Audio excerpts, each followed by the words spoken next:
जगत में 4 प्रकार की पतिव्रताएं हैं। वेद, पुराण और संत सब ऐसा कहते हैं कि उत्तम श्रेणी की पतिव्रता के मन में ऐसा भाव बसा रहता है कि जगत में मेरे पति को छोड़कर दूसरा पुरुष स्वप्न में भी नहीं है। मध्यम श्रेणी की पतिव्रता पराये पति को कैसे देखती है? जैसे वह अपना सगा भाई, पिता या पुत्र हो, अर्थात समान अवस्था वाले को वह भाई के रूप में देखती है, बड़े को पिता के रूप में और छोटे को पुत्र के रूप में देखती है। जो धर्म को विचार कर और अपने कुल की मर्यादा समझकर बची रहती है, वह निकृष्ट निम्न श्रेणी की स्त्री है, ऐसा वेद कहते हैं। और जो स्त्री मौका न मिलने से या भयवश पतिव्रता बनी रहती है, जगत में उसे अधम स्त्री जानना। पति को धोखा देने वाली जो स्त्री पराये पति से रति करती है, वह तो 100 कल्प तक रौरव नरक में पड़ी रहती है। क्षण भर के सुख के लिए जो 100 करोड़ जन्मों के दुख को नहीं समझती, उसके समान दुष्टा कौन होगी? जो स्त्री छल छोड़कर पतिव्रत धर्म को ग्रहण करती है, वह बिना ही परिश्रम परम गति को प्राप्त होती है। किंतु जो स्त्री पति के प्रतिकूल चलती है, वह जहाँ भी जाकर जन्म लेती है, वहीं जवानी पाकर विधवा हो जाती है, अर्थात भरी जवानी में विधवा हो जाती है।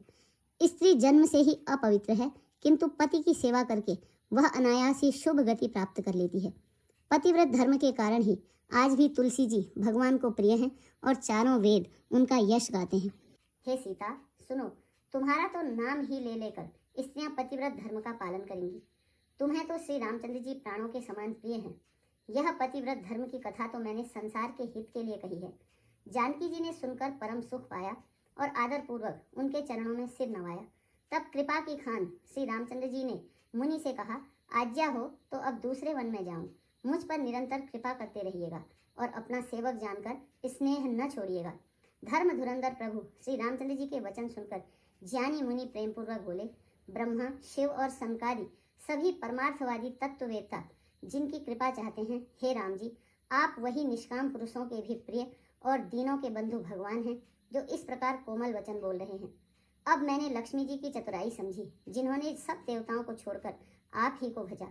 जिनके समान सब बातों में अत्यंत बड़ा और कोई नहीं है, उसका शील भला ऐसा क्यों न होगा। मैं किस प्रकार कहूँ कि हे स्वामी, आप अब जाइए। हे नाथ, आप अंतर्यामी हैं, आप ही कहिए।